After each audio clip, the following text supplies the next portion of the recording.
Week, sinimulan natin ang countdown ng mga hayop na may pambihirang mga ngiti ng pangit. Ito ba ang ilan sa kanila? Super lakas na pangakain, super tigas na buto. Kinakaya. Pinakamalaking ahas sa Africa. Nilunok ng buo ang merienda.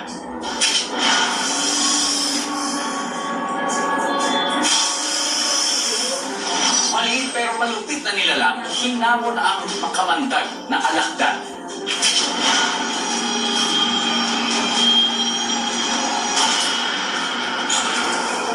Ayon ng kadiliman, kumakayod para sa kanyang kapunan.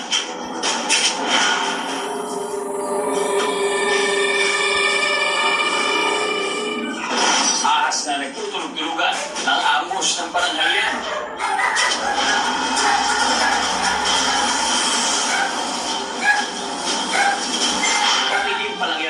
Ako po si Ding Norgantes. Oras na para lakbayin natin ang walang kasing ganda at nag-iisa, amazing Earth.